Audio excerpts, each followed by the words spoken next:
Hey everyone, what's up? I am doing my weekend impressions of the Xbox One.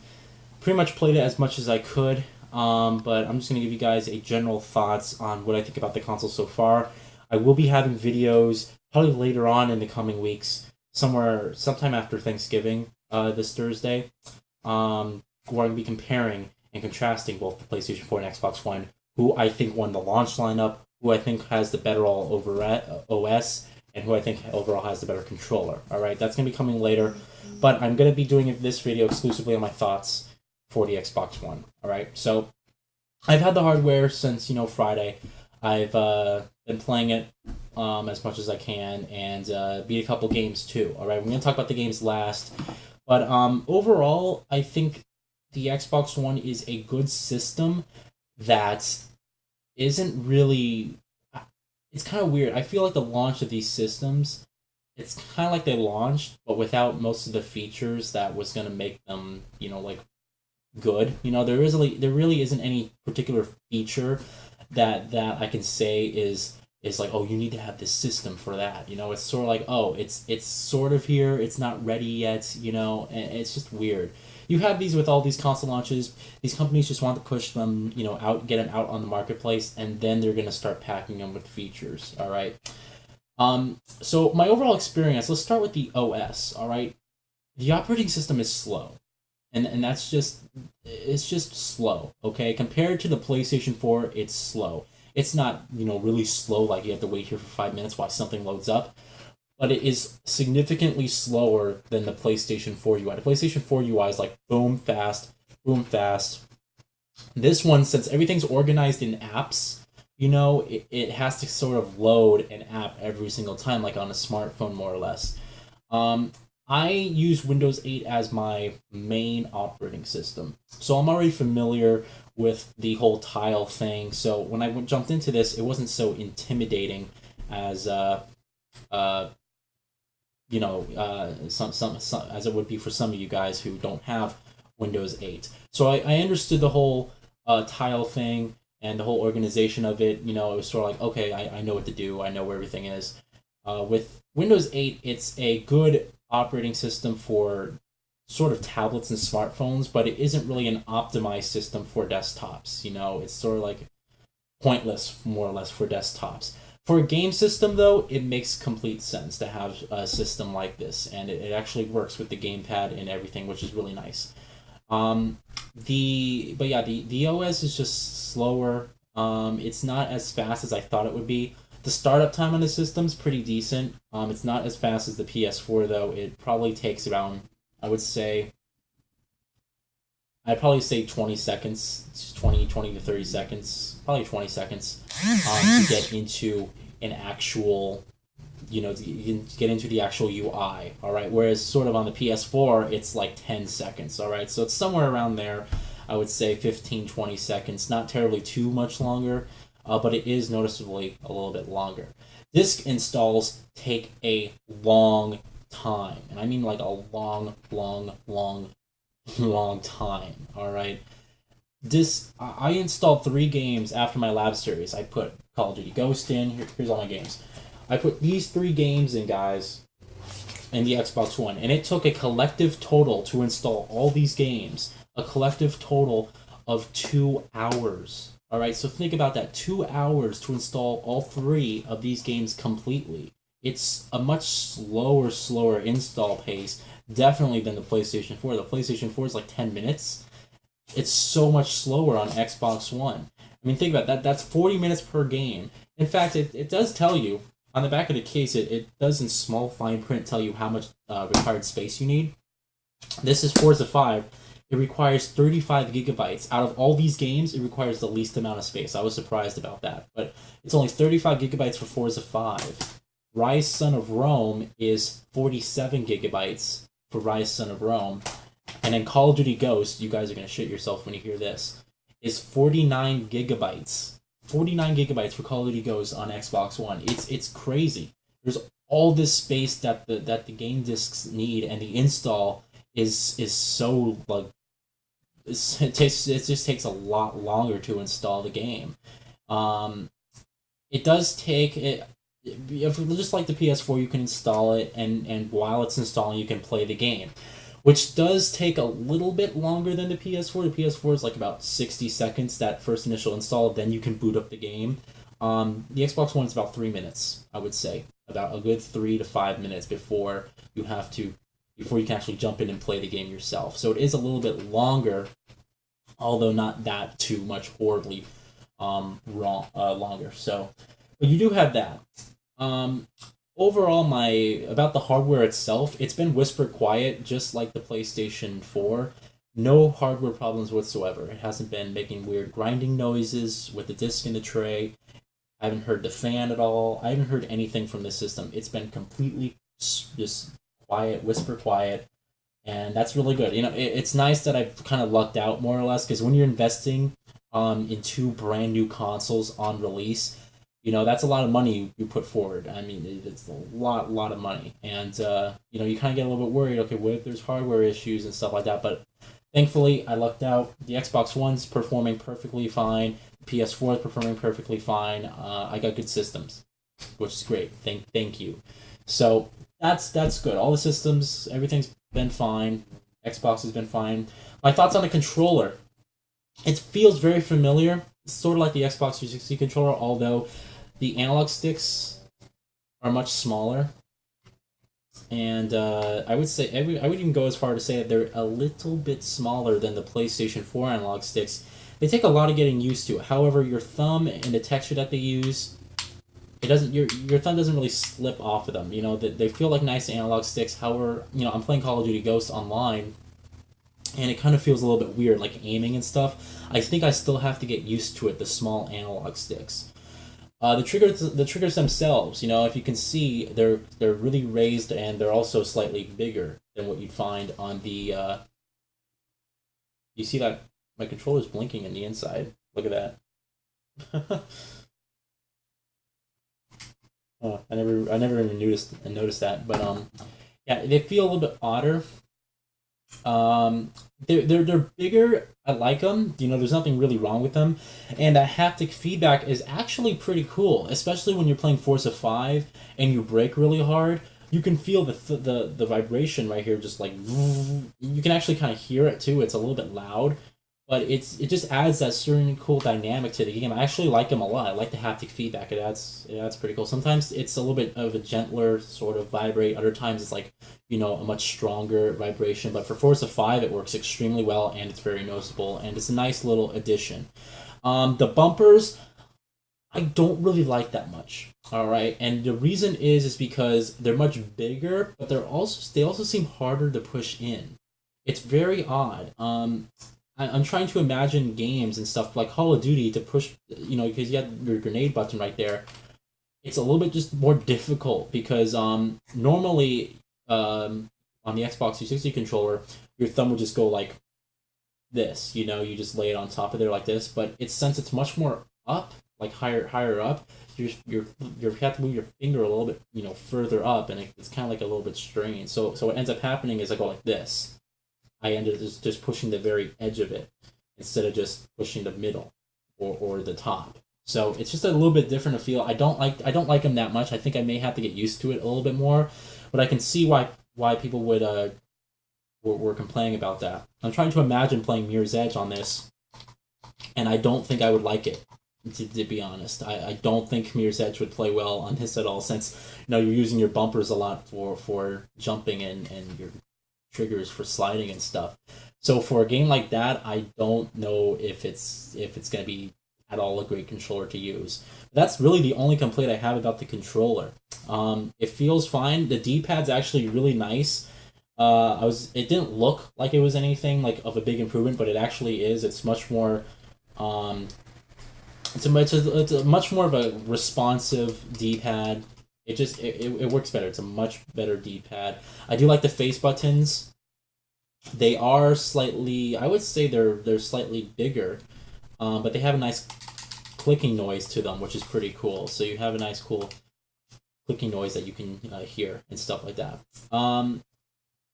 Overall, I have to say I like the system.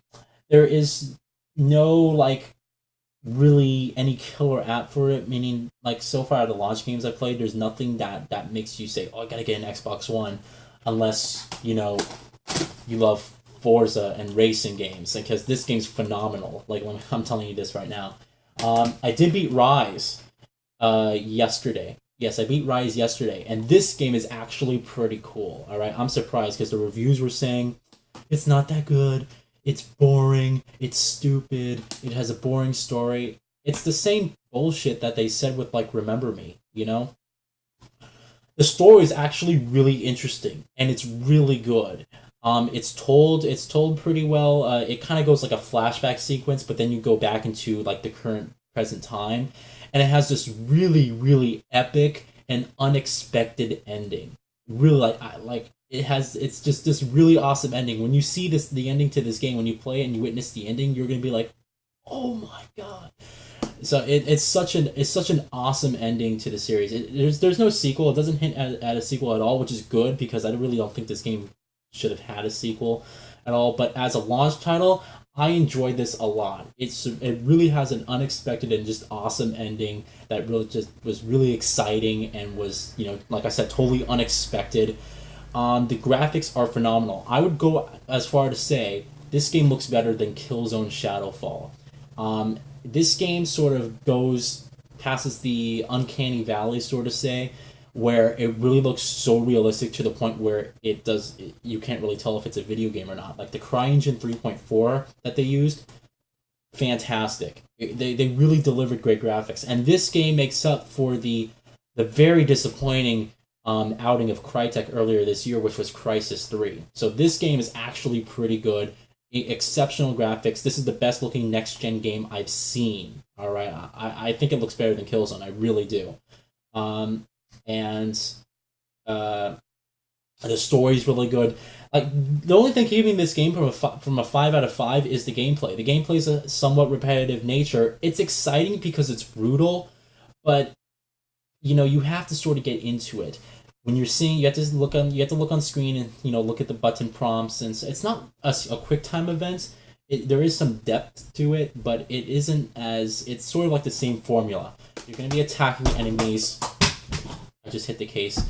You're going to be attacking enemies when they're blocking. You're going to push the Y button to push their block out of the way. You're going to be attacking them. You're going to be executing them and following the colors of the character. So maybe the color will highlight in blue for a guy, and okay, I pressed the X button because it's blue, or Y because the guy's yellow. So it's sort of like that. It's a repetitive formula, but the game's only 6 hours long, so it's not as bad as you would think. I definitely had more fun in this game than Killzone Shadowfall.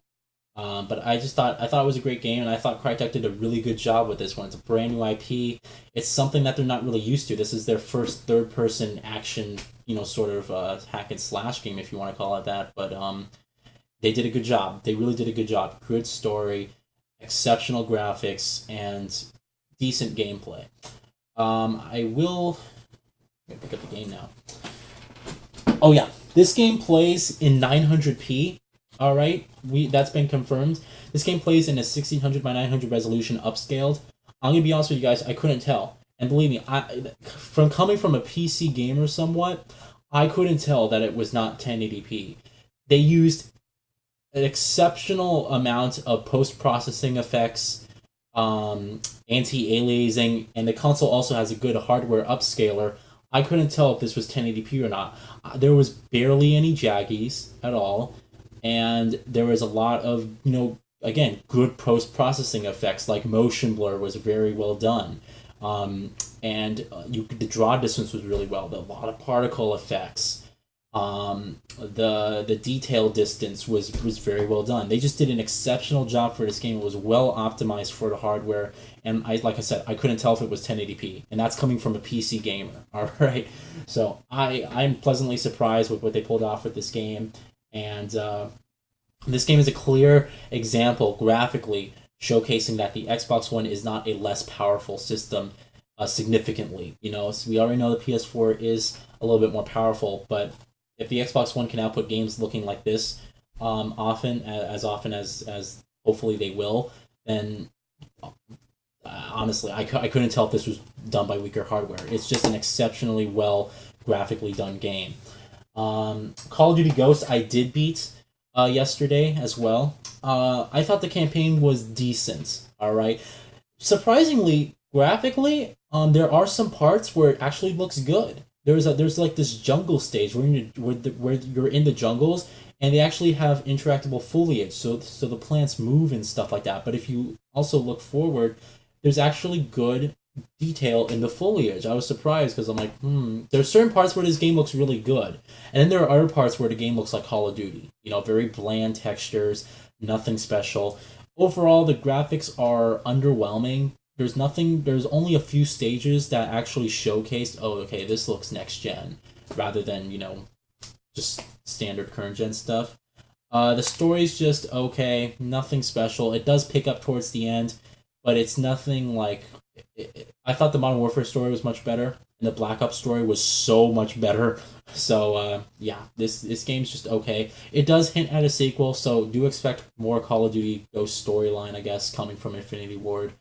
And gameplay wise, it's Call of Duty. It's remained largely unchanged. Yeah. I did check out a couple things like the moving fish. Wait till you hear about this. The fish do not move unless you go right up to their face. So you're the fish, all right? So you're the fish, and here I am, all right? You won't be moving unless I go up to here. Once I come this close to you, then you'll start moving around. It's ridiculous. And then there are other instances where the fish are traveling in packs in some of these levels, and they come straight to your face. The fish are coming straight to your face. They don't veer out of the way. They just come straight to your face. It's like you're touting this as like this big next gen thing. Oh, fish can move out of the way, but they don't really move out of the way. The dog you only use in 2 or 3 stages, and then it's never again. The dog is like never again. You're supposed to care about this character. This is someone that you care about, and it's really just. It's just like, okay, a missed opportunity there. It's just nothing more than just it's a little extra gameplay thing we put in so it's different. Arm hair. This is actually quite impressive because you think, oh, okay, arm hair. It's just a wallpaper on the character's arm. You can't really see it. Wrong. You could actually see the individual hair follicles sticking out of the skin. And that is one of the things I noticed where I was like, wow, that's actually pretty good. Because you look at arm hair in games like, Battlefield or something, or other games, and it's just it's just like a painting on the skin. It's not actually sticking out. It's actually sticking out in Call of Duty Ghost. I was surprised. I was really surprised. So they did a good job on the arm hair.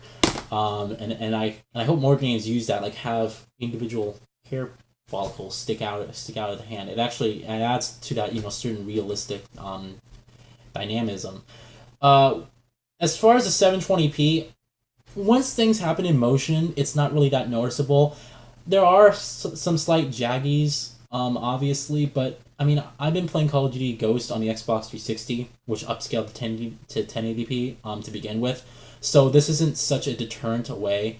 You do get slightly higher res textures, but there are some jaggies. I'm sure the PlayStation 4 version doesn't have those because it's full 1080p native, or at least has significantly less amount of jaggies. I've also been playing a little bit of Forza 5. It's Forza. This game's phenomenal. I love it. It's fantastic. It's just a great overall racing game. I'm not going to talk about this yet because I haven't gone too far into it. But overall, the Xbox One is a decent system so far. I'm enjoying it so far. It's nice controller, feels nice. The hardware has been whisper quiet, very smooth, no problems with games. Just a slow UI. It's just slow. The installs take a long time, and some of the apps and stuff take a long time to load up. But the games at launch are actually strong. It actually has a strong launch lineup, which is pretty good. So that's my overall weekend impressions. I hope you guys enjoyed it, and I'll see you guys coming up in the coming weeks, where I have comparisons videos between PS4 and Xbox One. We're going to go in depth, and I'm going to tell you who I thought won the console launch. All right, and that could definitely change. I'm not going to tell you guys which is my favorite console or which is the best console to own. I'm going to tell you guys who won the launch, who had the better launch overall. And then we'll go on from there, right, guys? I also have Call of Duty Call of Duty Ghost, excuse me, multiplayer footage recorded. I'm going to upload that sometime in the middle of the week, so you guys will also see that. So I'll talk to you guys later. Have a great day, and I'll see you later. Bye.